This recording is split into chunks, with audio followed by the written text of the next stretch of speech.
Hello, everyone. This is Sachin Gaur. Today, I'm filling in on behalf of Dr. VK Singh. He was supposed to, give the introductory remarks.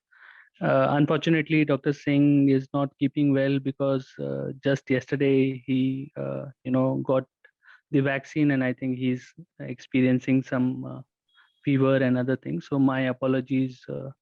That this is a change, and it's a I should say it's a privilege for me to give you a bit of context on why we do this kind of a program. Uh, and I also like to thank the panelists today and moderator Dr. Amit and other people that I have always admired, you know, that who are doing great work for the community, and especially all of you have a sense of giving. And this community also that we are trying to build at Innovation Curious, the idea is to bring like-minded people and who can learn from each other. This format that we do is called IC Innovators Club. The idea is to bring like-minded people together, just to, I mean, not to highlight one specific person, but just to give an example. Here we have Commander Gaurav here, who is working in IIT Delhi on behalf of Indian Navy and trying to source innovations. And I've seen Pitin, you have actively participated in past, in Stanford Biodesign program, for example. So we have people from all walks of life here today. And this program is also being broadcast on YouTube. So you will not see some of the people directly in the Zoom platform because, we sometimes do not want people to unmute mics and those kind of things, but uh, being a digital format, you have to also kind of consider that these kind of conversations will be available in public domain, so they have a longer term shelf value. So whatever experiences you share, we believe they would help community at large. And with these few introductory words, the session for today, which is around medical devices and ecopreneurs, I believe today we are entering into an era where we are no more differentiating the health from the environment, and COVID definitely has taught us that lesson. So I think listening to the before the conversation actually started, like officially, I was listening to some of the comments from Dr. Amit. I think any entrepreneurship driven exercise is always multidisciplinary, and so is the panel today. So I would then probably like to request now Dr. Amit to take charge from here, and I would excuse myself now, and over to you, Dr. Amit, for building this conversation, which can benefit, the larger community who like to innovate, start, and create value in India. Thank you. Thank you very much. Thank you, Sachin. I really miss Dr. VK Singh for this event, and I thank Innovacurus to have invited such amazing team of panelists, and I'm fortunate to be part of them moderating this platform on medical device entrepreneurship and opportunities. So, COVID, has forced all stakeholders in the world to kind of change their mindset and place healthcare as the priority as of now to move on, so that we are always prepared for any kind of pandemic and address take home messages from this pandemic and kind of evolve and innovate newer things to be prepared. Well, Indian medical device sector, with a small brief, India is the fourth largest market of medical device in Asia and counted among the top 20 markets in the world. In 2020, the total market estimated was to be about 2 billion and projected to reach about 50 billion by 2025. However, most demand for Indian medical device in this country is currently met through imports, comprising about 80% of the total sales. Thus, high import dependency offers an attractive proposition for domestic manufacturers, especially in this crisis, as a learning curve. And at present, Indian companies are largely involved in manufacturing low-end products for local as well as international consumption. So in this crisis, the country has created, a platform where overnight we had additional beds, for COVID, started manufacturing of PP kits, oximeters, ventilators, etc. And with COVID vaccine being, the talk and had made the nation proud, and which has been produced in India, not only for us and as well as for exporting to other countries. So we look forward to hear from the amazing panel which we have in this session about the bright ideas and contribute in fighting the pandemic. And as part of the medical device industry and concerns, you all should be looked out for. So I have, I'll introduce the panel with Mr. Biten Katrani, who is the head of R&D Asia Pacific and Japan at Johnson & Johnson Vision Care. He's been a pioneer and a leader and a visionary for the last 20, 30 years in this healthcare space. I have Mr. Pawan Chaudhary as a Chairman, Director General, MTAL, and Managing Director, Vigon India. I have Dr. Tapan Shah as a Managing Partner and Chief Digital Transformation Strategist at CQ Ventures to give us insights to this medical industry entrepreneurship and take this discussion forward. And it'll be a very learning curve for all of us who are at this virtual summit.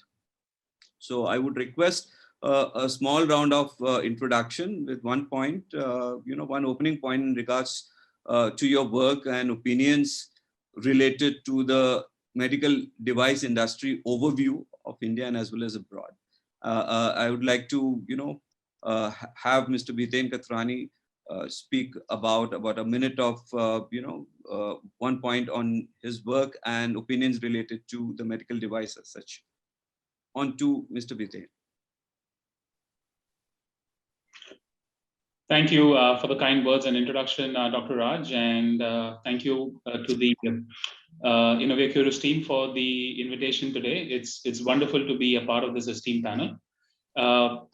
There's so much to talk about medical technology and its role in healthcare. So it's difficult to kind of summarize it in one point, and that to being the first one to make the point.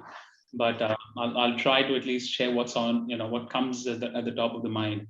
I think this is one industry where it makes a big impact on not just individual lives, but it makes a big impact on families. All of us during our childhood days, making a reference to one of our biggest industry in India, which is Bollywood. We've all seen scenes and storylines revolve around how people sell their houses to take care and find a cure and pay for the cure of their parents and their families, right? So this is an industry which can make or break families. And that to me underscores and underlines the importance of how this impacts the individuals and people's lives. What has really always attracted me to this industry is that every little thing you do can impact an individual's life and many, many other lives around them. That's what is my passion in terms of bringing R&D, innovation, and technology to this space. India has been among the top consumers, but I think India over the last decade or decade and a half has become has found its stamp as an innovator in this space. And I would say the innovation in the healthcare medical technology space is today not just limited to products in the form of which are manufactured in the form of a technology, but what India has brought to the fore is innovation in terms of healthcare delivery models and innovation in terms of business models. And today, I think that's the biggest contribution which India is making, where we are opening up our eyes and minds to how innovation needs to be brought into healthcare.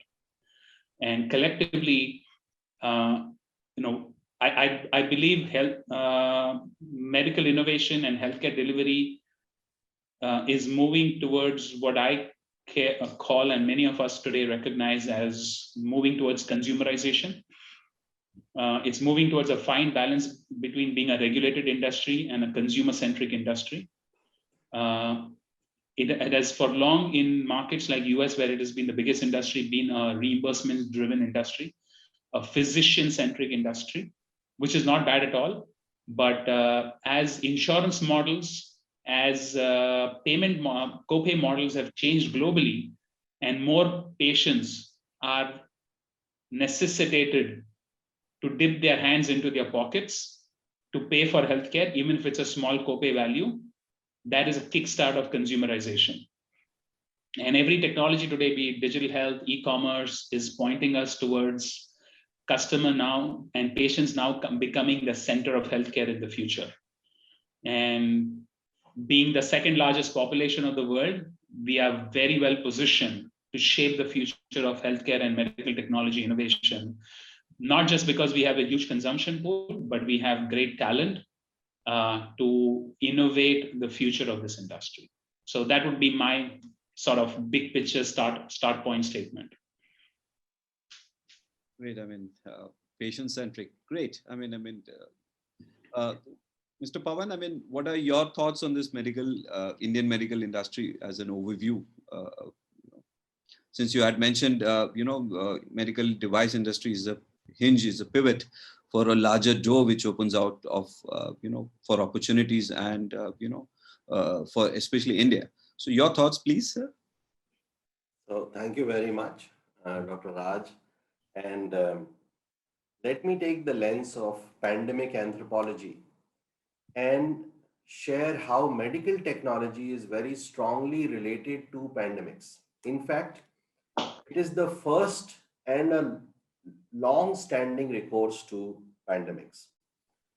So if we go about 150 years back, the prevailing theory was miasma theory, that pandemics happen because of fumes which come out of the soil, and these vapors cause pandemics.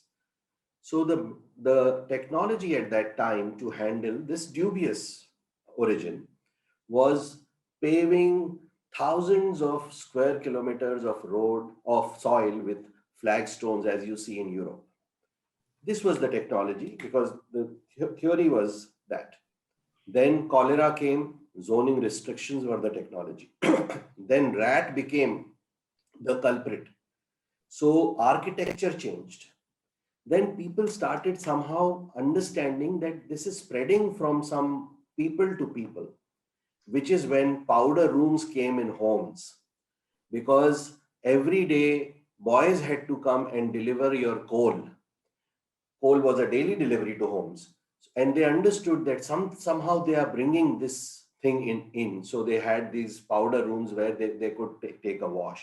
This was the medical technology of that time. Then it became evident that these pandemics are happening because of viruses and bacteria. So in 1920s, you saw the mask came. When 1920, the pandemic came, it brought the mask because the germ theory was properly evolved and we knew how pandemics are getting caused. In 2020, the hero was the ventilator. And so such a big hero it was that my house help, who always felt ventilator is only that space above the door, he also knows what the ventilator is. And that is why, coming to the door, which Bipin ended with, let me say that medical technology is that small hinge which swings the big door in pandemics, because there is no vaccine and there is no remedy. So I feel that through this pandemic, people have once again woken to the fact that though this medical technology sector is a small sector, but in inpatient outcome, it is the most vital, and in handling such emergencies, it is perhaps the only recourse for a year or two to come till you find a remedy or a vaccine for the disease. So this is what I would like to say, that the importance of medical technology has really come up front, center stage. Dr. Yes, Raj. sir. Yeah. Your views, Dr. Tapan, on the medical industry overview. Indian medical industry. Thank you very much, all of you. And especially a grand opening from Biten was such an insight to us. And thank you for an opportunity to share my views. My brief will give an idea of why I have a particular view on it. I am a surgeon, being a surgeon and being a surgeon, and the other side of the story, being an Harvard business grad, I have crossed the river on both the sides, and I have witnessed the complete digitalization space in US in last 2 decades of digitalization, complete ecosystems. And what I have seen in, especially when we talk on context of India, is a country with very diverse healthcare systems, where you will see the best healthcare systems available in particular zone, and just 50 miles or 50 kilometers away, you will find the worst healthcare system away from it. So I personally believe medical devices would bring in lots of accessibility, lots of affordability. It would actually balance out the imbalance that is existing in healthcare industry. It would improve the patient safeties, and that is what probably, is one of the major sense that would bring. And probably this pandemic, probably, which we always refer to, has created or probably has given an eye-opener that, this is the greatest opportunity now we can work to ensure we create this platform for everyone. That's my very brief view on it. Thanks, Dr. Tapan. I would like to, ask Mr. Kathrani on, can you help us understand, the pre-COVID, post-COVID new normal, what opportunity we are looking, ahead in terms of for this medical device industry, as a take-home message from the pandemic for the Indian medical device industry. Thank you, Dr. Raj. Let me first start by making a little bit of a reference to the part of the medical device industry I'm associated with today, right? Which is eye health and vision care. There are, as Pawan said, medical technology and its role in day-to-day life has suddenly been amplified big time. It used to be an industry which was in the background. It used to be products which customers and patients benefit out of, but they never really engage or interact with it. And it's always used by the doctors, but they know that something is going to come out good from them, right? Even in cardiology, stents which go inside the body, they know there's something inside the body. They don't really know what it is. They never touched it. It's all intangible for them. But now, suddenly, medical devices have become tangible. And in the industry which I work with, where we make contact lenses, imagine the pre-COVID world, all of us might have been sitting face-to-face in the same room and having this conversation. But today, we're doing this on Zoom. Eye health and the need to connect through vision has become so critical and underscoring. And I'll give you an example as to why this aspect of, as Pawan said, a small hinge which swings a big door. The very first country to try and tackle this pandemic was China. And one of the early things which everyone realized is under PPE suits and with masks, one of the biggest problems which doctors faced was fogging of their spectacles. And in Asia, lots and lots of people wear spectacles. There's myopia is prevalent almost 80+% in the age group of 18 and above. And contact lenses, which have in a way been underpenetrated, suddenly became a very important thing, because that took care of a basic problem which was never seen earlier, which is fogging of spectacles. So one of the first things which we were able to do to help the community and healthcare professionals, the frontliners, was to donate and provide them contact lenses so that they did not have to remove their PPE mask or struggle with bad vision because the spectacles inside the PPEs and the mask got foggy. So yet another context in terms of, it's not just ventilators, it's not just the vaccine, but it's so many medical devices which have now started impacting and becoming front and center to our life. Now, why is this important in going forward? The reason this is important is also about tying back to what I said earlier, right? Healthcare is getting democratized. Healthcare is becoming more patient-centric. And healthcare delivery is changing significantly. It was changing before COVID, but with COVID and post pandemic, it is the change is going to be accelerated significantly, right? A few months ago, I was talking to a startup CEO who now offers a telehealth platform. And their strategy pre-pandemic was essentially to set up a telehealth platform to provide access to semi-urban and rural areas in India and other countries. But today, they are getting the most access and subscription from urban cities. Because again, the pandemic has become a leveler. Whether you're in rural India or you're in urban India, you got to access healthcare remotely. So now that it has become a leveler, now that patients are becoming centric to the new healthcare delivery model, the future is about continued product innovation, which has been happening, but it's going to get accelerated. It's going to be about business model innovation, but it is primarily going to be driven by changing healthcare delivery models and therefore changing patient and consumer touch points. You are no longer going to be seeing patients and being touched by the physicians and the healthcare delivery system in a hospital, in a clinic. That's going remote. That's going more closer to the customer. So in essence, earlier, the healthcare delivery model was seen as a linear model. The first mile was a customer. The last mile was where the healthcare delivery system was happening. Now, actually, it's become a circle. The first mile and the last mile are the same. And now, the doctor, the innovators, the nurses, the pharmaceutical suppliers, they all need to be at the doorstep of the patient. So the future of innovation is all going to be about how can you deliver to that first and last mile at the doorstep of the patient. And you're already, even before pandemic, you were seeing companies like Philips doing home ICU bed setups, right? Now, I was just in the process of buying or renewing my mother's insurance.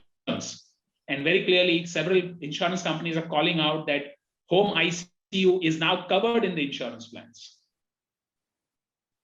So again, it's about new systems of delivery and therefore the new innovations which will be riding on that new touch points. I would like to also know from you on what impact the medical device industry of India has seen in this in this COVID, and for them to kind of learn from the impact and innovate and move ahead. I mean, what was the major challenges for the medical device industry in this COVID times? Unfortunately, I was not in India during this impact. So, but I've been an observer from far. So I'll just make a couple of very quick points. But I guess someone like Pawan might be in a better position to reflect on this, given his position with MTI at the head of the company and also being in the midst of this. But I'll say the impact has been we've been able to show that we can manage a large-scale pandemic in today's time. Despite what has already been touted, the lack of beds in our system, we were able to set up emergency clinics, large-scale setups. Like Bombay saw the NSUI stadium getting converted into an emergency pandemic center with hundreds of beds. Bariatric surgeons like Dr. Lakadawala running a center and being able to do this and bring in ICU technology into a camp-like setup, right? Is exactly similar to what I have seen happen in Singapore, where a similar camp was set up in Changi. So we are no different than what the world has been able to do. We've been able to do it. And I think the impact which India has, we've been able to bring a vaccine as fast as any other countries, particularly US, where most of the vaccines have been developed, right? And now I think it's going even a step further. one of the most exciting news in the last 24 hours for me has been the Quad meeting, where vaccine again has become a fulcrum of countries coming together, and the J&J vaccine is becoming the front and center of that collaboration among the Quad countries. So the future of utilizing the manufacturing setups, the changing and evolving healthcare delivery models of India, I think will set the pathway for the future of innovation.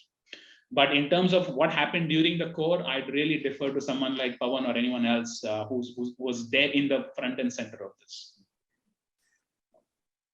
Well said, sir. Mr. Pawan, your thoughts? I think, Biten has summarized it beautifully. Let me just share with you what was the Indian experience, which was very similar to the universal experience, as well as where it differed.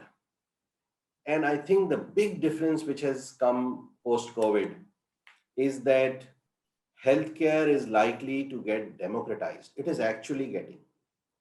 And telehealth is the electoral ballot which has come in the hands of the customer, of the client. So telemedicine has benefited, as you know, the patient by reducing the risk of infection, his convenience. It has benefited the doctor by improving his efficiency, reducing his cognitive load, reducing waiting room pressure. It has benefited the payer, and it has also benefited the government, because as per a recent study of McKinsey, if 1,000 patients needed one doctor, now 1,800 patients can be covered through one doctor with the help of telehealth. So these are the things which telehealth brought. And the only similarity which I could relate, or a similar incident which I could recall to telehealth, which is benefiting everybody in such a big manner, all the stakeholders, was when Henry Ford came with his assembly line manufacturing. When Henry Ford came with his assembly line manufacturing, it lowered the working hours for the worker, it increased his pay, it reduced the cost of the vehicle, and it improved the profits for the manufacturer. Everybody benefited. So it roared forward like a juggernaut across the world. Telemedicine, which is bringing the touch points close to the patient, is going to do a similar thing, and it is already happening. We have had 10 crore, that means 100 million consultations within the first 3 months of telemedicine, and 8 minutes each. It's a big number. And which is where I would now like to highlight how India is even more, let me say, affected by this great innovation which has come. And this comes from a study which we have done, where we found that the patient was not only going through telemedicine for the advantages which I spoke of, but also going because he can then interact with the medical system in greater dignity. That means they are clearly voicing the fact that some doctors could be arrogant, and that some healthcare workers who attend on them could be indifferent. And we want to insulate ourselves from such behavior, and the screen somehow immunizes me to some extent from such behavior. And then this was also corroborated through another study which we did, where we found that the lower socioeconomic category of shoppers in India, they took to e-commerce in a big way during COVID, and much bigger way than others. Why? When we found out what was the reason was that they were saying that when we go to shop in a mall or a hypermarket, we have to dress our best. We have to make sure that we are not smelling. We have to, and then also we are not sure whether the shopkeeper or the fellow shopper will not misbehave with us. So we want to shop from the dignity of our home, and we have other advantages also shopping from home. So this level of democratization, which this feudal society was yearning for silently, got its expression through a greater upsurge of this change which has come. And I would call it a medical technology change only, because medical technology is fusing with information technology, IoT, big data, etc. in this space and moving forward. So this So is what I feel. Yeah, I mean, well said, sir. Telemedicine, yes, it's a a big platform for all. I would like to know, what are the key challenges faced by the medical device manufacturers in this emerging markets as of now. So if you can just throw some highlights on the key challenges faced by the medical device manufacturers. So one of the key challenges is unpredictability in the regulatory policies. We should have a longer term, very clear cut vision. Secondly, we have to also, our regulatory policy should be thorough and experience based. I am reminded of a dialogue I was having on another session about Margaret Thatcher. Margaret Thatcher was a chemist by training and also a lawyer. When she used to make her policies, they used to be very thorough. And she had a gentleman called Keith Joseph, who was the head of her policy wing, whose only work was that to find out unintended consequences of policy. And that is how thoroughly they were working. And she got the moniker of forensic, and she used to love this moniker, which was referring to her chemist background. We need forensic policies here. That means very well researched policy and no unpredictability in policy. These are two of the important challenges which we face. The third is venture capital funding. This is also one area where we need to be a little more aware of what are the various stages on which medical technology companies need funding. And for example, in regulatory space, in the clinical space, other sectors do not require so much funding and so much of financial attention as we do.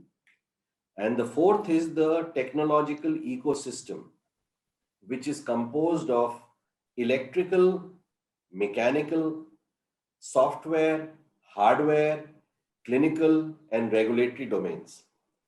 Electrical, we are pretty okay. Mechanical, we are not so strong. Software, we are pretty good. Hardware, we are still coming up. In the last couple of years, the growth has been good. And in clinical and regulatory, we are pretty good, thanks also to the pharma space and medical technology space. So some of these areas in the ecosystem require a little more attention, which thanks to the organizations and the teams which Biten, Kathrani, and my other friends have established here, we are overcoming, but still there is some way to go.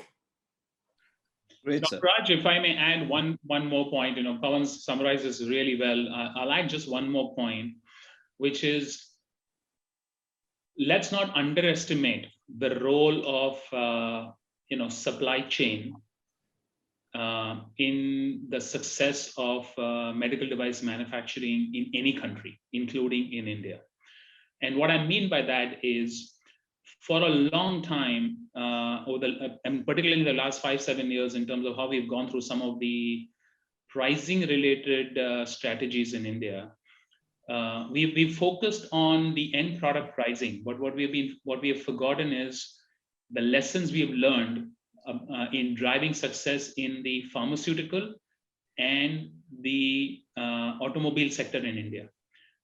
The foundational reason why India is at the top of the food chain in these two industries in terms of manufacturing is because we attracted and incentivized not just the end car manufacturers, end pharmaceutical manufacturers, but the component suppliers, or in pharma industry, the API suppliers. India is at the top of the chain when it comes down to API. India is at the top of the chain when it comes down to automobile, spare parts and components, right? And even if a car is made in any other part of the world, I would challenge anyone to find an individual unit of a car which does not have an Indian source component, at least one in it, right?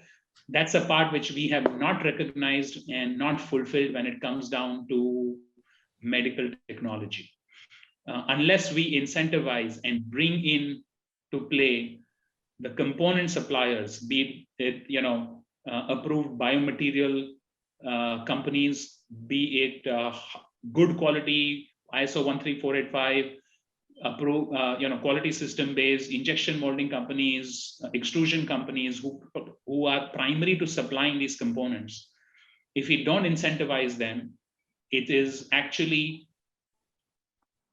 I would say, we are challenging our industry's growth by actually focusing on the end supplier rather than looking at the supply chain. That's the one big loophole we need to close. Very, very, very good point, Biten. Thank you very much. And when my turn comes next, I would not like to eat up Dr. Tapan's time. I would like to just elaborate a bit on the component piece as to how geopolitically and geo-commercially we are also facing a challenge, which I hope the government will overcome soon. Back to Dr. Amit. Yes, sir. So wanted to know what new regulations are in the pipeline by the government to streamline the manufacturing of these devices. Any new regulations in the pipeline? So there is a Medical Device Act which is there in the Parliament, which is getting formulated. However, the medical device rules which were formulated in 2017, which are applicable to a much wider range of products now, are quite adequate to push forward manufacturing. The problem might be that there are too many departments which are regulating the industry, which leads to turf issues as well as to delays and non-clarity, ambiguity in responsibility. So we hope that CDSCO or a body like that, which is experienced and equipped to handle medical devices regulations, only does most of the bit, and only that part which cannot be done by it, and which I hope is marginal, is farmed out to other agencies and departments. Great, sir. I mean, I'll move on to Dr. Tapan. I mean, wanted to get your views in regards to the Indian industry, especially medical device innovators. I mean, your point of view on medical device innovators. Thanks. Thank you, Pawan, for eating up my time. I'll not let you do it next time. Well, just to go ahead, see, we will always referring 2020 as a pivot, as a turning for centuries. But we need to really understand it has actually opened up lots of gates for innovators and entrepreneurs in healthcare industries. There has been major gaps, which probably everyone would appreciate. These gaps are not going to be filled by larger players. We will need small players, mid-sized players to do it. We all would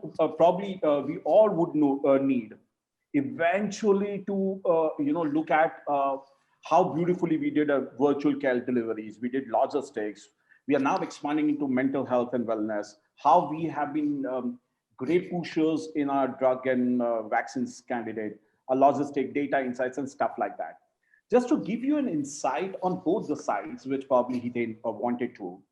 So during this period, I had actually commissioned 4 hospitals, brought into an action, make them profitable. And I was the one who was most active on field when everyone was locked down, right? And to just brief you out some of your points, though we talk about telemedicine, and I talk about telehealth as not medicine, because we have teleradiology, telepathology now, everything is now getting tele.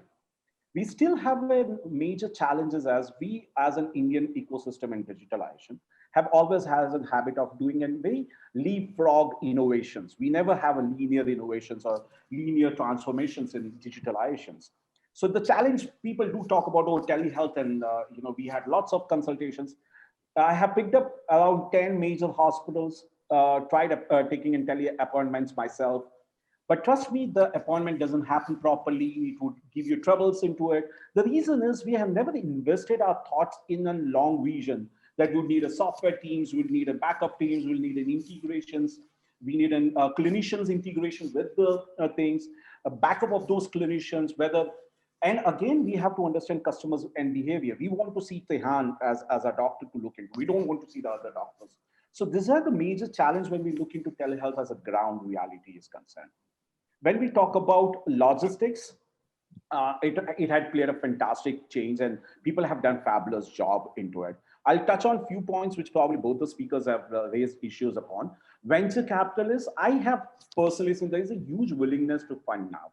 See, generally speaking, as a venture capitalist, there has been two major points which any venture capitalist looks into it.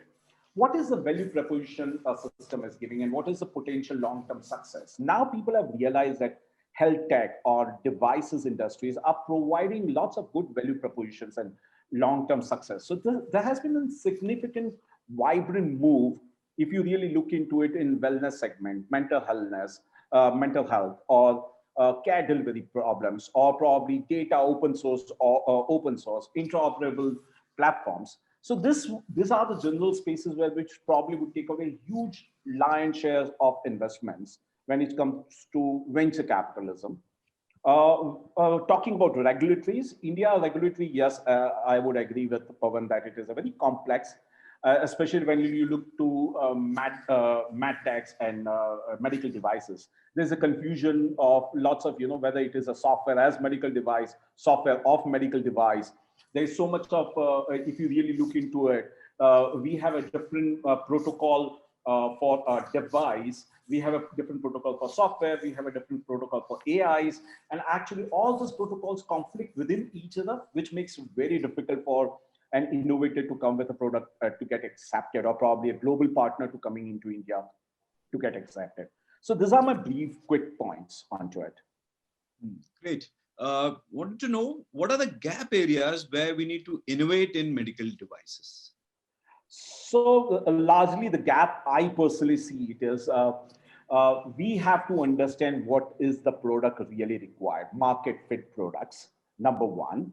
We need actually to have a problem solving attitude that this is, so one of the things which probably I need to really address here is we often have a attitude of copying what is happening in the Western world or the European world.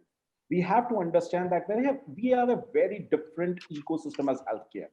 As in healthcare provisions are concerned, as in customers' behavior, as in human behavior is concerned, because healthcare industry is a very people predominant industry, whether you take it as a customer as a people or a provider as a people, or even intermediaries as a nurse or the medics, all are basically people. And that's why our behavior, our social patterns are very different. So we need to address those gaps, and we need to address that gap, one. And second, we are a very price sensitive market, which I understand, which beautifully, within said, like we should not look into a price strategy at an end. We have to look into at the end of the day, the quality. I've seen people going through an angioplasty numerous times because they did not use a drug-eluting stents, just to give you an example. So, probably these are the reasons why we have to eventually look into the last mile, how impact is going to do our pricings also. Great. What do you think the innovators could do better in this medical device industry? As I told you, I believe, they should have people like Biten and Pawan. Actually, even if they have an idea to do it, to be very honest, this is as a venture capitalist, I've been into innovations, I've been into entrepreneurships with lots of people, being on their boards entirely on a large MNCs and stuff like that. I often get into it that you may think sometimes the product is very market fit. Actually, you need to come up with people who have insights. They are the experts. They know the pain points. Whether your product is B2B or a B2C, you know the pain points, you know the industry pain points, and that should be addressed as a solution. And your value chain should be very clear when it comes to your innovations. Thanks, Dr. Tapan. I would like to move on in the next round of future scenarios. Let me start with Mr. Biten. Pre-COVID, post-COVID situation and demand supply in medical devices. How do you see the demand supply gap pre-COVID and post-COVID in the Indian medical device sector? So, Dr. Raj, let's first start with the fact that at a macro scale, demand for healthcare is continuing to rise and will continue to rise, right? In fact, one of the biggest global fears is how developed markets are now facing a crisis on healthcare costs. US is almost at the inflection point that they're at about 20% of their GDP is being spent on healthcare. And give or take anywhere between 20 and 22%, it's going to be unsustainable, right? So at that macro scale, healthcare demand and consumption is not going to go down.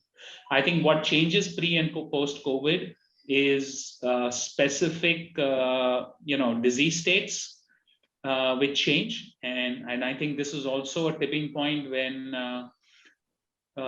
several stakeholders in the ecosystem are starting to realize that the demand needs to move a bit more towards the left, which is more towards early phase of the disease, more towards preventative phase of the disease, right? You just look at the pandemic, right? As soon as the pandemic started blowing out, the first thing which was needed is acute care, which is managing a problem which has already happened, right? Because there were several people who were already falling sick, they were already infected, and you needed to save their lives.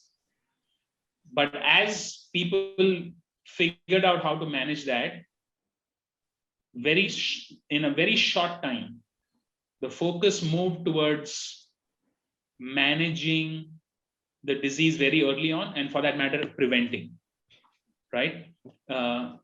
Vaccines is about preventing, wearing masks is about preventing, lockdown, social distancing is about preventing, right? So what you're going to see is more and more movement in terms of diagnosing, recognizing the disease early on, and if possible, going into preventative mode. Every country is obviously going to have its own challenges and is going to have its own level of maturity and speed in terms of how they can move leftwards. And this in a way also ties up to your earlier question in terms of what innovators should be thinking about. I think when you talk about innovation and the movement post-pandemic in healthcare, the number of diseases and the number of patients in diseases, particularly in a country like India, is huge, right? So you could pick up pretty much any disease and you'll find a problem which needs a solution, and you need a medical technology to be brought in, okay?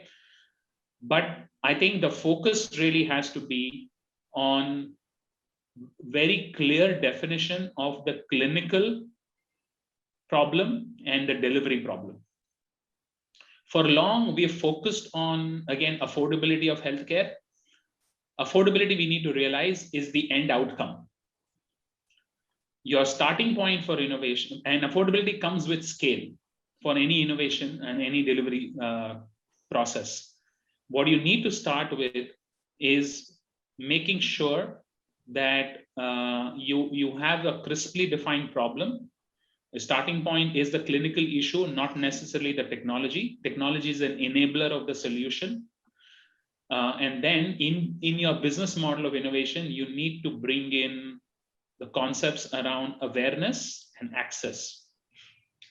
And hopefully with pandemic, that concept of awareness towards taking care of the disease earlier and prevention, if there is an opportunity to amplify that. We should not lose that benefit which we have gained. People are in that mode of preventing the disease, which has never been the case earlier. Even in a country like India, right? As Pawan said, patients are going, even people in the in the lower socioeconomic class are trying to consume healthcare in a different mindset. Hopefully, we can capitalize on that and not lose that motivation which we have received, and try to look at changing the healthcare. And then finally, I think the one reason why I really love this panel is innovation is really a three-legged stool. It's about bringing in a clinician, a technocrat, and a business visionary together. And fortunately, that's what has happened on this panel. That's the secret sauce of making a successful medical technology innovation. Great, sir. I mean, well said. Crisis led to Atmanirbhar initiatives. I'm sure in India, I mean, there are multiple proven companies who have, helped this initiative of Atmanirbhar. I mean, Hiten, on your, role, any companies as a role model which can be, as a use case study for entrepreneurs in this medical device business? When you talk about when you talk about role model, are you talking about role model in the context of the pandemic, or are you talking in the context of Atmanirbhar? Because in this pandemic, I mean, I'm myself, I faced a lot of issues in my ICU where I was not able to get certain critical care components which are really imported from abroad. Where I looked up to Indian companies which quickly has come out with certain innovative products to help me at least in my ICU for at least within a short time. So those are the Atmanirbhar initiatives which made us be self-dependent. So I was just looking at any companies which can be as a role model for entrepreneurs who are there to look into this medical device company. Yeah, so I'd say that, well, there are lots and lots of companies who have tried to, circumvent challenges and, in their own ways when it comes down to, managing the pandemic and continuing the supply chain and, continuing to innovate, right? But it would be a disservice to say one company is better than the other, because everybody has faced a different problem, right? But a few companies whom I have been engaged with, and I purposefully defer to put in names out here. I know of an eye health company which, has innovated on the diagnostic side and has, worked for accelerated US FDA approvals on portable eye diagnostic products so that they can bring that into a telehealth model.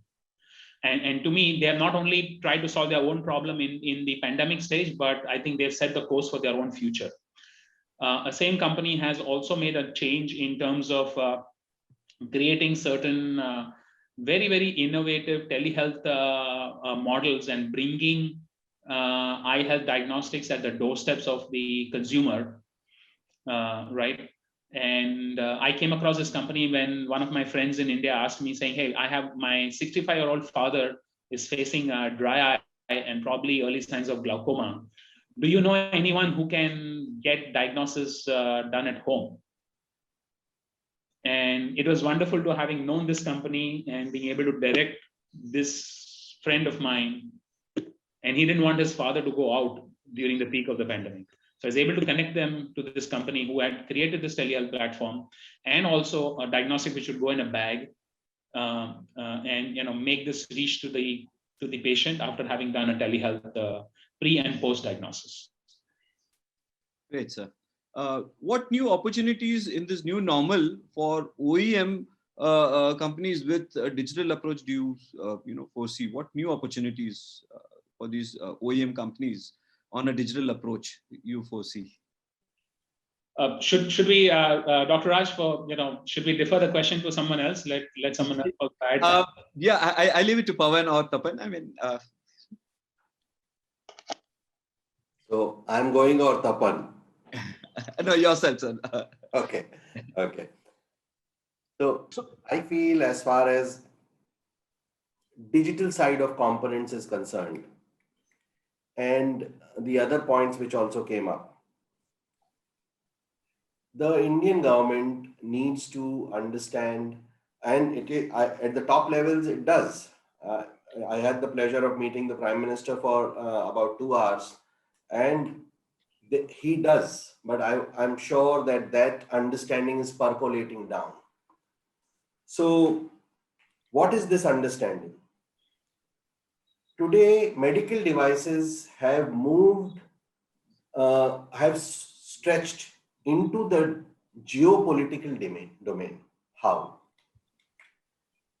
A cyber actor can hack a, a pacemaker or a brain implant, can give shocks, can deplete the battery, can kill thousands of wearers of those implants in an instant. So, medical technology has gone into the defense domain. Now, that's sensitive this place has become. So, we need to highlight to the West that we share a common history of peace with you. We share a similar political dispensation, which is democracy, with you. We share similar market-based economy with you. And we are the only country in Asia who can stand up to your rival here without fear and effectively enough to maintain our contracts with you. We can safeguard our contracts with you because we will not be dominated or exploited by any of your rivals. We are strong and we are on our own. This portion should be pushed through all across the world. This message should go through all across the world. And you will then see that companies which are exiting China in component manufacture, etc., they will not straight away go to Vietnam only. Some of them will start coming to India.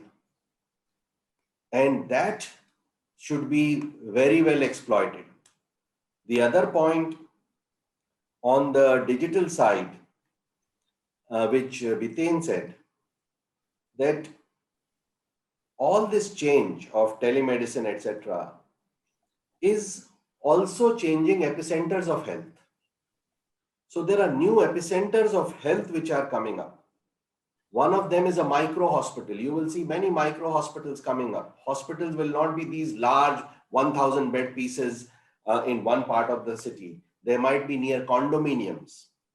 You know, big condominiums might have a medical center. Home healthcare will be a new epicenter, which is what also is going to change demand, because the demand will move, as Biten said, leftward. Prevention through early intervention, through education, and also whatever mild problems or senior care problems which will come, they will be handled at home, because home has become a new epicenter of training and where you need self-administration. So there will be a demand-supply gap. You do not have enough supply of products or enough innovation around products which allow for self-administration. For example, even the extension tube, which is at the end of the catheter or the cannula, it is not long enough that you can self-administer. So the length will have to be increased. And similarly, there'll be many other such innovations which will come up. You also spoke about, sorry, I don't want to overspeak. You have something to say. Please go ahead. No, please. I mean. Okay. So you also spoke about role model. So when I came to know, and I was fortunate that MTI was the only association whose representative was called to that meeting. When I came to know that our Prime Minister is so much keen that we support Atmanirbhar Bharat in the startup space also, we, on the invitation of IIT Kanpur and the HCL founders, I joined an advisory group of Noka Electronics. Noka Electronics is an IIT incubator-based company, which was funded pretty strongly by Indian Angels Network. And they wanted our assistance in business of developing ventilators. And that comes to perhaps another point which you have in mind. How do these partnerships happen? We brought in Medtronic. to educate them how to make a ventilator. Medtronic is already one of the leaders in ventilator. Medtronic also open sourced its ventilator, very popular ventilator, to the whole world. That means anybody in the world had the freedom to copy that ventilator, and the entire bill of material and everything, all the processes were open sourced. This was like Volvo. You remember when Volvo came out with the safety belt, it realized it could have a patent for this life-saving device, or it could open source it for the safety of all the passengers of all car makers. And it did that large-hearted thing of open sourcing it, never patenting the safety belt. Because of which I think many, maybe us also, we have had that safety of the safety belt. Otherwise, it might have not been so freely available. So Medtronic did a Volvo. Stryker came to help us from the global R&D head of Stryker. They engaged with us. Let me tell you about another very strong partnership which happened. Johnson & Johnson India makes a particular swab which has unique design as well as unique material, which goes into the nasal cavity and picks up the COVID sample, COVID virus sample. That was not made in India. Johnson & Johnson and Reliance came together. Big giants came together and created this through a big funding, nearly more than $500,000 just to create this for the market, for the benefit of the patient, not looking at profits at all and not perhaps having any profits at all. So they created this swab and made it available in record time. Similarly, in the 3-ply mask, I mean, there are a number of such collaborations which happened. So this is what I'd like to say and stop here, Dr. Amit. So this is, in one word, disruptive collaboration during the need. Well said, sir. So, well, you had spoken about startups. I wanted to ask how Indian startup can compete with offshore emerging medical device markets through Atmanirbhar. So what message? Question is to me? No, to you. Yes, sir. Okay. So look at Singapore, where Bitin sits. Singapore gives to every startup in the medical technology sector the funds to go to 3 countries and establish your office and handle the registration and other expenses to the tune of $50,000 per country.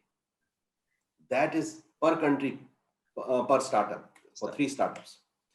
So that is the kind of support we also need. Secondly, as I said, that geo-commercial voice in favor of India, that logic should go quickly all across the world. We are engaged with parliamentarians from US. We have told them, but our voice is still limited as compared to the voice which can come when the government starts publicizing these advantages of India. Then, as I said, ecosystem support. And ecosystem support of what kind? There are so many facilities which we have. We have so many IITs which have invested hugely in the bench testing products, facilities. So they have all the testing equipment. These should be made available to the medical technology companies. The ecosystems of missile manufacturing and automobile manufacturing is where our medical device parks should be located, because these ecosystems are very useful and have a lot of commonality to the ecosystems which we need. And we have come out with the performance linked incentive schemes for medical devices, for batteries, for photovoltaic cell. These also should be geographically concentrated, because in the space of batteries and photovoltaic cells also, you have those ecosystems which will benefit the medical technology industry. So these large players will create the currents through which the medical technology startup world can advance, and these small players will create the frugality and the innovative systems through which the large players can benefit. So this is what I would like to say are my top of the mind recommendations to propel the startup manufacturing ecosystem forward. Well said, sir. Tapan is raising his hands on a couple of questions where I want to ask him on how startups and companies navigate the digital disruption in the future of medical device businesses in India. So, let me refer back to both the discussions, and which were very intriguing actually. So let me give you a little context at the back. As India is a quite unique mixture of communicable as well as non-communicable diseases. And what I see in innovations is there's a huge concentration on cardiac innovations. People have not thought about neurological innovations like eye innovations and stuff like that. So there's a huge gap of things which the innovations or entrepreneurs can do it. I want to here put down one simple point is, like during my Harvard teaching days, please understand the ecosystems here. So what I define is the Northern America or US market is a disruptive innovations.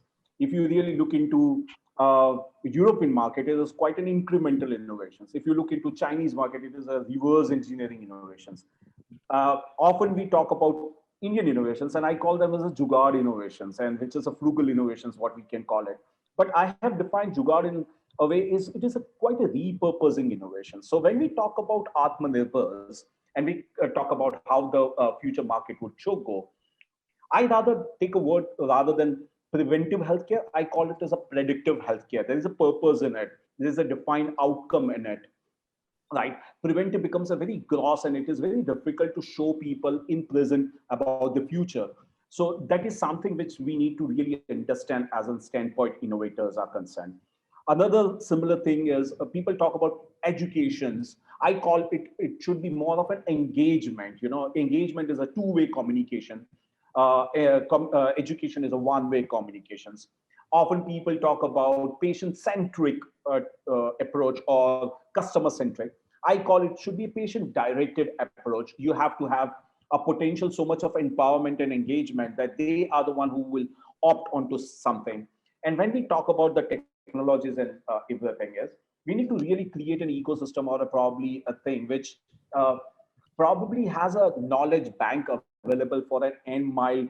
Like when you went into a crisis of having a particular piece of an device or an parts of an device, we need to actually, our engineers at the low end should have an access to certain knowledges where they can easily access and find it out what are the things and what are the parameters to really find it out and stuff like that. That would change a pretty easy ecosystems of not wasting our time and not probably going into it. So that's again a very short brief of mine. And further, you can ask any question if you have. Well, I just wanted to ask something on startups. I mean, what shall be the role of startups, innovators, and entrepreneurs in this medical device industry as a role model? I mean, what do you see? I mean, what shall be the role for startups in this medical device industry? I mean, which should drive them, and what should support them in their innovations? See, as I told you, there is an ocean of things that can be done, which I am sure Biten and Pawan would agree. There's a huge thing that can be done. It can be done on the spaces of disease management to logistic to tech tools to IoTs and stuff like that. There's a huge thing that can be done. Only thing which, again, I say is, understanding the ecosystem and understanding how we create a system where there is a very go-to-market strategy where market really understands what it is, and it has to be both ways. Please understand, it has to be both. It should be market fit, it should be product fit, time fit, and also financial fit. Eventually, pricing and the investors, or probably you should also get a revenue back. So that has to be done pretty early to get into it. You may fail a couple of times, but that's how you learn to innovate and bring out to a market fit product. I have never succeeded in first time, probably not even my MBBS and not even my US medical colleges. So that's how I believe. So it has to be a circle out. Pawan, So I've Dr. made Raj, a if I- comment. Sorry. No, if I can add a couple of points here, number one is, I think for long, the innovation in the Indian ecosystem has focused on very few disease states. And that's overcrowding the space. And the only reason, then continued reason for innovation has been about affordability and cost, right? And Dr. Tapan mentioned that a bit earlier. I see most of the innovation happening in the cardiology space or because of the price discussions which happened in the last 3-4 years. And then the second one is, in a lot of maternity and mother and child health space. So I think rather than trying to run behind one space and trying to just create affordability and making it a local problem, there are enough disease states and problems which are global. So, but the difference which I think entrepreneurs and startups can make is by understanding the innovation models of large companies. The innovation model of large companies is that they have developed certain core skills, technology backgrounds, and knowledge, and manufacturing infrastructure and R&D infrastructure, which they continuously like to exploit in their growth, which is what they call as their core business. When a startup tries to make something which is where the only differentiation is cost, and try to compete against a large company in their core, you just can't beat the economies of scale. You may get a small market share, but you can't succeed in a big economy of scale. But the area where large companies struggle with is to look at white space and transformational areas of disease states and of technology hotbeds, which, because of the high risk associated out there, they are unable to put themselves, because these large companies have to answer their stakeholders, their shareholders, the stock exchange on a quarterly basis. So they are unable to move very quickly in that transformative space. And that's where I think startups have an opportunity, because they are VC funded. The VC model is apt for taking higher risks. And when they do that, that can become a synergy and also creates an exit strategy for startups. Because that's the space which large companies want to do, but they are unable to do in their core business models. If they can show success on those transformational areas, eventually they'll become adjacent spaces. And that's where there's an opportunity to continue to collaborate and build a larger portfolio. So that's one particular point I would raise. The second one I would say is, don't only think about being an innovator in the end product space. There's ample opportunity to be an innovator in the Indian ecosystem in terms of providing innovation services in the product development cycle.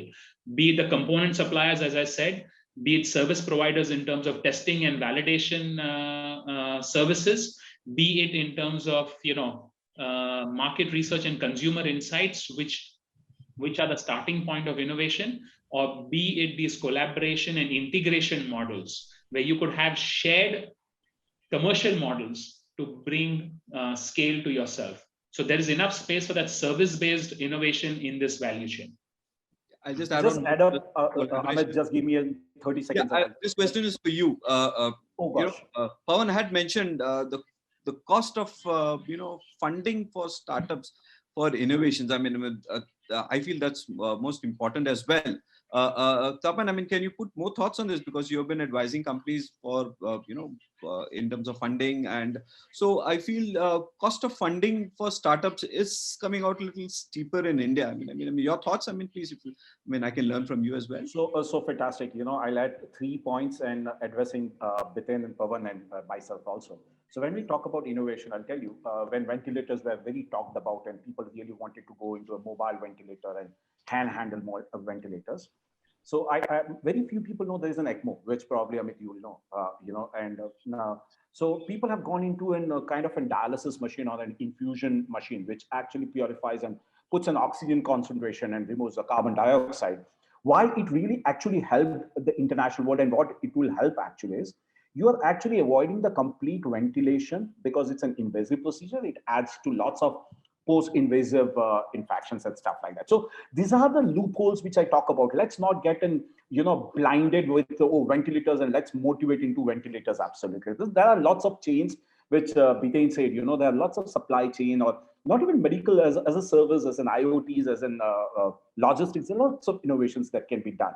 So that is something which I'll look into it. When it comes to cost funding and funding of the startups is concerned, personally, Indian ecosystem startups are, so I have one, so they actually rush after, like particular ideas or particular concepts and not understanding the ecosystem. Let's understand that.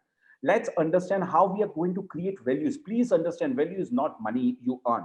No investor is interested in money they earn, actually.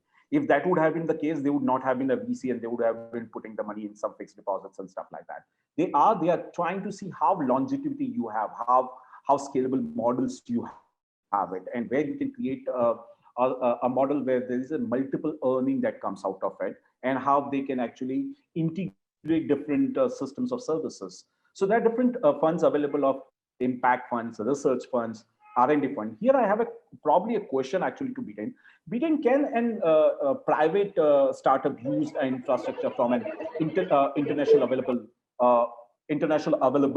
or an MNC available R&D sector segments or stuff like that, using your resources, your infrastructures? Is it possible, or it is not possible? Answer is absolutely yes. In fact, at J&J at the enterprise level, we have actually created what we call as Johnson Labs or J Labs, where we actually provide physical shared infrastructure in terms of labs, in terms of office space, in terms of mentors, in terms of investors coming on an ongoing basis. And we have J&J owned locations, and we've also tied up with several universities around the world to set up this. And just recently, pre-COVID, we opened our first similar center in Shanghai and Asia Pac. So yes, that is a model which a lot of large-scale companies are going towards, and it kind of aligns to what I mentioned, right? Large companies are realizing that they are very good at exploiting their core, but they are unable to gain speed on adjacent and transformative innovations. Adjacent spaces still come through licensing, acquisitions, collaborations, partnerships. There's a transformation which they are trying to ignite, and that's where these shared resources are coming place. In fact, our first such J-Lab center was set up in California on the West Coast by actually converting a defunct pharma R&D lab into a shared lab service space. We had decided to walk away from having an R&D center out there, but then we had a very bright visionary leader who decided saying, hey, let's not close this down, rather convert this into a shared lab where we can invite startups to come and incubate themselves. Great, sir. It's become a great model. Yeah, it's been a learning experience from you all, sir. Well, just want to wrap it up. Just want to hear from you all on maybe a line or two. I mean, what take-home message do you give for medical device entrepreneurs? So, Dr. Amit, before you proceed on that, I just was wondering if you can also ask questions from the participants. I think Dr. Sunita, particularly wanted to ask some questions, and since there are, a lot of experts available, and she's also a great expert in robotics in Australia right now. So I don't know if you want to invite her to say out her question or read it from the chat. Yes, you can. I have lots of things to learn from Sunita, actually. We haven't met since 2019, Sunita. Pleasure. Yeah, I welcome you, Sunita. I mean, you can shoot up your question to the panel, please. I mean. Hello, everyone. Can you hear me? Yes. Loud and clear, yeah. It was very nice and informative discussion today. Thank you so much for organizing this. So most of my questions were already answered to some extent. I would just like to ask maybe the third one, with great disruptors right now, for example, the IT, big data, cloud, analytics, and so on. do you think it's possible in India to position ourselves and take some kind of leverage on our already existing IT industry? I'd say part of the journey has already started, right, with the National Data Health Mission, which was put into motion last year. I think the foundational backbone for doing that has already started, and it's a great initiative. I believe a lot of companies can, build on that backbone. And as you rightly said, what India had the capabilities in terms of people. This backbone investment was missing, which is sometimes very difficult for an individual company to invest in, particularly innovators and startups. But as the government is investing in this backbone and is building not just the technology bed, but policies which will govern this, which are more forward-looking, I think we are sitting at a point in time where we have an opportunity to change the game and probably lead the world on this. I'd say countries like where you are, Sunita, like Australia, have also been doing this for some time, but we can demonstrate in India with a much larger scale. Yeah, Australian software background or IT background, I would say it's much less in comparison to India. Even the service providers in this area would be from India. Correct. So the government is doing a similar role out there in terms of creating a common, EHR and EMR system. But what it lacks is the backbone in terms of the people, the manpower, the knowledge base, and the scalability. That's the part India can bring in and probably take us forward. And I'm sure India has been involved in that as well. Yeah. And I would add one few points for Sunita. Sunita, it's a perfect time to be as an IT or big data in India. Considering the complete regulatory affairs have really gone very liberal on that part, number one. We have a huge number of data that can actually be very useful to learn the complete algorithms or you want to learn the analysis. We have a beautiful ecosystem of data scientists that can give a good insight, not only to the predictive, even the prescriptive analytical things are concerned. Moreover, I think so the blockchain would be a very major impact that will bring into lots of insight, and especially the what I call as the data security or privacy is concerned. Pawan, please go ahead. I'm so sorry. No problem. Sunita, I think you have raised a very potential question. And I would like to take it from where Biten left. And also Tapan mentioned that we have to go not only in the cardiothoracic space, but other spaces also for innovation. So let me tell you where IoT, blockchain, big data, etc. can impact what is required in India, where it can provide the ecosystem, and we are already partnering with the who's who of the world in these spaces. A nurse loses 21 minutes of her shift time every day just looking for devices. And voice control sensors, you know how cheap they are.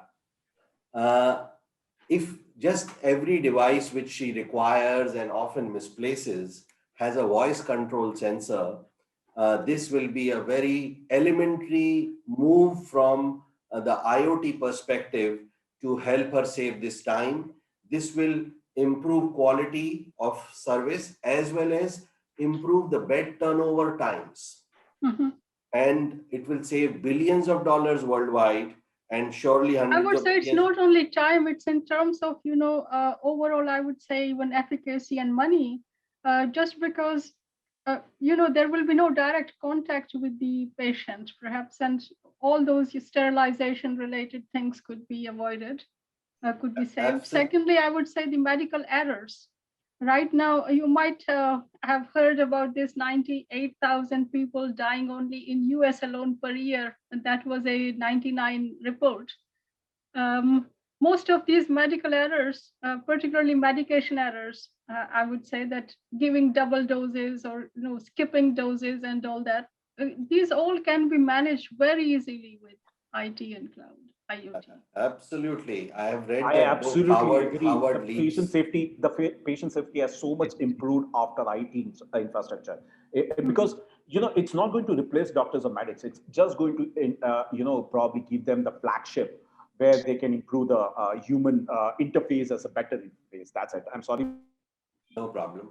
Howard Leap's book on iatrogenic problems, which you mentioned, 98,000 iatrogenic deaths in a year. And this does not account for outpatient deaths. This is only inpatient deaths. Yes, they And were it saying does- 120,000 if you account for others. That's the estimate. And that was a long back estimate. Unfortunately, it has not improved much. Even if it was known in 99 until now, the statistics are almost the same. Yeah, The and it technology has advanced so much. So I was expecting technology to play a role there. does not account for morbidity. It does not account. It only accounts for mortality. And and in India, it is much more. Even in US, it is not reported fully because one doctor's mistake is sometimes overlooked by his colleagues because they know that they made also a mistake like that yesterday, and he overlooked their mistakes. So in the fake medicine piece also, there is a $5 billion opportunity, and 200,000 is the number of deaths which happen because of fake medicines. Blockchain is the answer for that. And there is a billions of dollars of loss because of doses not consumed. And IoT is the answer for missed doses. There is falls. There is a huge loss in medical costs because of falls which happen in senior age. Yes, And patient care actually can be completely monitored from outside easily. yeah, gate changes can forewarn you that within about, as per big data, within about 3 days or 3 hours or maybe 30 minutes, this patient is likely to fall. Yeah. So because after the fall and after any, let me say, skeletal damage, it is downhill for him.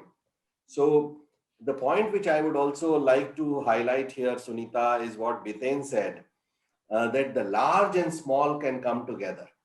The elephants cannot leap and the steeds cannot romp. So if the elephants and steeds will come together, then both the leaping will happen and the romping will happen. And on the startup funding piece, which Tapan raised, I feel there are 3 things which a startup should really keep in mind, and which I look at sitting on advising some PE funds: geography, genre, and gene. The investor who he is going to, the PE fund or the venture capitalist he is going to, should be operating in that geography, should have understanding of medical technology, that gene. So he understands that there will be what all stages the investment will be required and how much time the returns will take to come. And genre, he should be an investor who invests in that stage of the business. If we will do this research, we will be much better off in getting funding.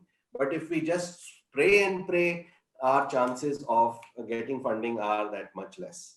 I have one more last point, but I will make it after I let the other people speak and if I get the time.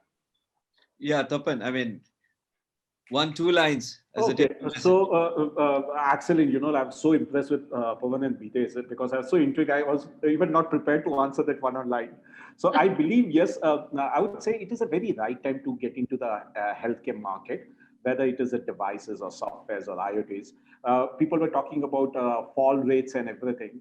We are also on a Finnish product, which is a Finland product, which is called AI Balance, which is basically on a game based. And so, yes, there are lots of things that has been done. Second thing is, you should always, as an entrepreneur or an innovator, have an expert on your board, which very rightly say that either the investor is an expert or an expert is an expert who has the gene geographies and zoner at the stage. The third, which probably is very close to me and which I tell every entrepreneur and every innovator is, don't try to be a unicorn. People try to immediately become $1 billion business. Just be the horse. Try to ride it and ride fast. That's it.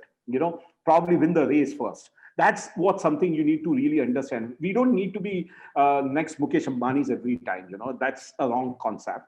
And before you actually get into a product, let's get a market, product, and time fit. You should not be behind the time, and you should not even be before the time also. So these are the things. Thank you. Great.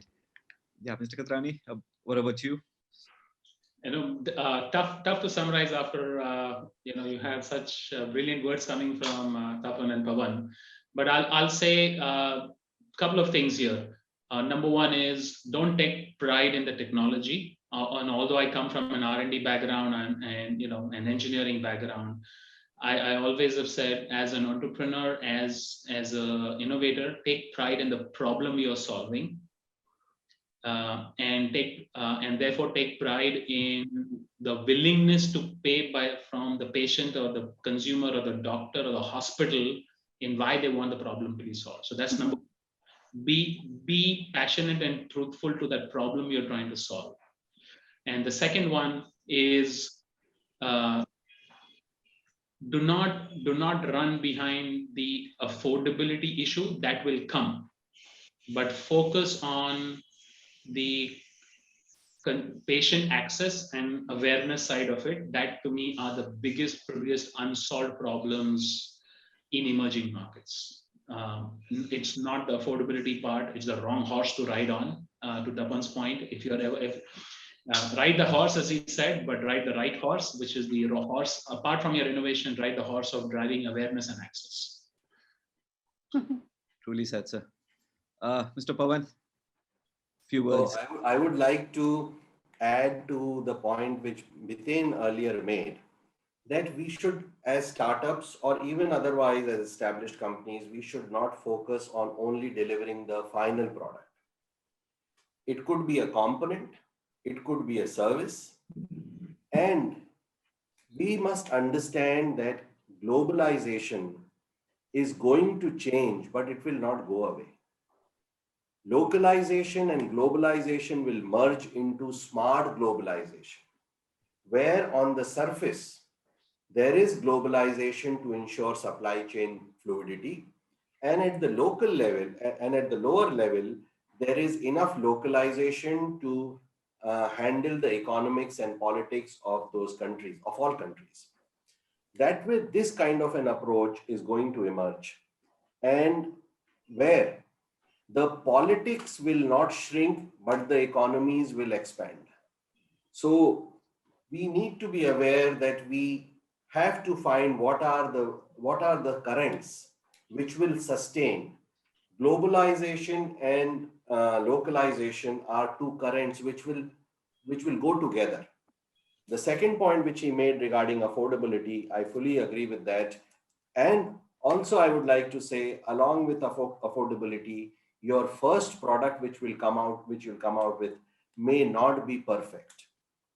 On affordability and on this point, I would like to take you back to when the first washing machine came. When the first washing machine came, it was extremely big, almost the cost of a car. And till then, there were no sockets, plugs and sockets in people's homes. There was only the bulb holder, because only bulb had reached home. So the bulb had to be screwed in and it started glowing. And then when you did not want it, you used to take a cloth and unscrew it, because there was no switch there.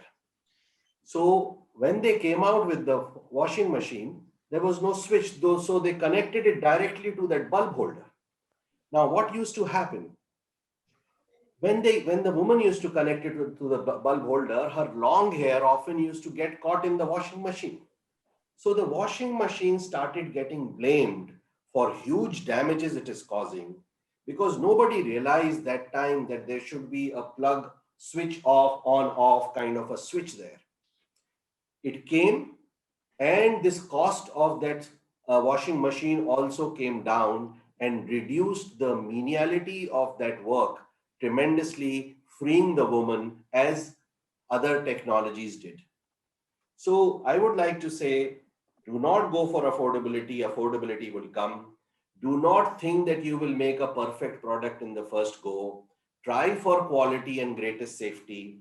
And third is do not think that globalization, which has benefited most Asian countries and particularly India and China dramatically, should be wished away.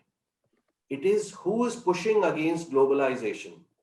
The biggest cohort which is pushing against globalization is the population, which is the 50% bottom population of US, whose wages have gone down post globalization in the last 40 years. Our overall wages have gone up because of globalization. So let us not think that if they are pushing against it, we should also unequivocally push against it. We should know where it should be pushed back and where it should be merged with localization. This is what I would like to say. Well said, sir. It's been inspiration, sir. I think we can go on and on. Time is a constraint now. So I would personally, I'm in privileged. Thank you, Sachin. Thank you, VK Singh. I mean, thank you, panelists. I mean, it's a learning curve for me all. I'm sure, all the guests and all the, participants are, in line with me as well. So with this, I would like to, request Patwi to come and probably, to share her, vote of thanks, and we'd like to wrap it up. Dr. Raj, we should say thank you to you for being patient with us and, moderating three beasts out here who were willing to talk as long as you wanted us. Well, I mean, thank you very much. I wish I can be part of this, but one simple, lesson which I learned, as the COVID hit in, and it is on disruptive collaboration. I mean, for me, that these two words has really made me drive, into, I run a heart hospital, and for me during COVID, I mean, my patients couldn't reach out to me. So, so we started these e-clinics. We started, how do we start these e-clinics? So we collaborated with Indian ECG manufacturers. Then we collaborated with the tech guys. So we integrated everything into our ecosystem. So remotely, and also added telemedicine platform into it. So way forward, also we're going to add on, diagnosis of AFibs, diagnosis of a lot of, cardiovascular, innovations, which I'm sure, I'm proud to say Indian, innovators have come out with beautiful solutions to this. So, with this disruptive collaboration, I could really, impact, do a lot of, impact in this geography where I am seated, and, outreach Saurashtra, where we could really save lives in this COVID time. And I have proven patient studies where how this disruption has really, made them reach out to me, and we could really deliver, what the best to them. And we have added preventive, healthcare, preventive cardiology, as well as into this ecosystem of, this. So this makes me proud that yes, India is moving towards, kind of a Atmanirbhar, self-made disruption. I'm sure, time would definitely, showcase India into the world map that yes, we are Atmanirbhar and we can, be supportive to the world as well. So on to Sachin, Patwi. Thank you. Yeah. Thank you, sir. So with this, we come to the end of this virtual meet for the day. I would like to express my heartfelt gratitude to all who have joined us today, who took out time on this Sunday afternoon. I would like to express my special thank you to Dr. Amit Raj for moderating this session. And thank you, Amit sir. I would also like to thank Biden Katrani sir for joining us from a different time zone and sharing some wonderful views. So thank you so much, sir, for joining us. Following this, I thank Pavan Chaudhary sir for bringing in a broader perspective of the medical device industry. Thank you, Pavan sir, for joining us. And lastly, I thank Dr. Tapan for joining us and sharing a national and international perspective on today's theme. Also, having said this, I thank all the other experts who joined us on the other side of the table. Hope we all had a wonderful and enriching discussion, and we look forward to engaging all of you for our future initiatives. Thank you all, and have a great day ahead. Thank you so much.